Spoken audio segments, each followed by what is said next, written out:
To me, the most important issue that I hear every day when I'm talking to people who live in District 51, my neighbors, people I graduated high school with, is affordability. Virginia, like many of places in America, has become unaffordable to live. I think the recent studies came out that said nearly half of Virginians are going into weekly debt just to afford groceries. That's a problem, and it's policy failure.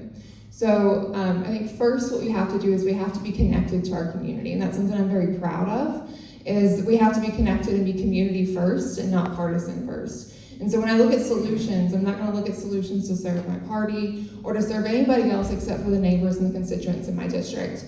And I think that that has to be first and foremost. When we have people who are struggling to afford prescription drugs, when people are trying to ration their medicine versus they're paying their power bill, guys, the very first day I went out canvassing, I met a grandmother who had to choose between paying for her power bill this year and her grandkids' Christmas presents. That's the reality that we're facing, okay? So, we have to put everything back on the table, but the number one concern has to be, how do we make Virginians, District 51 residents' lives better? And that's simply how I would serve every day. I agree, electricity is a problem.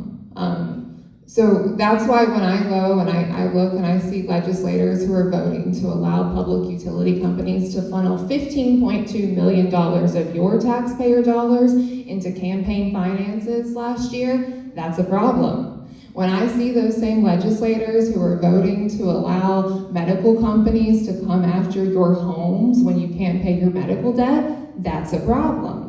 When I see those same people who are voting to allow men who commit rape and incest sue for parental rights, that is a problem. And that's the reality that we have to deal with in the General Assembly. And we don't get to hear all of that sometimes in Bedford. That's why I did a legislative review on how our votes have been used. I think that's important. I did one in Bedford, I did one in Campbell this year.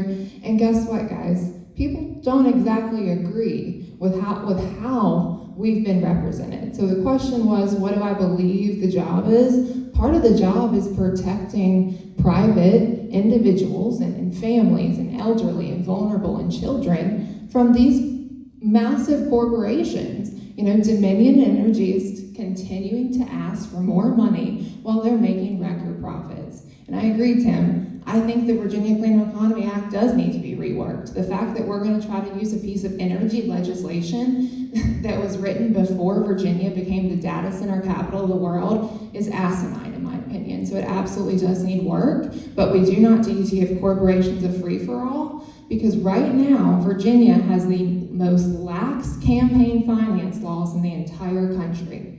All right? Do you think it is right for your legislators to be able to take your tax dollars and put in their campaigns?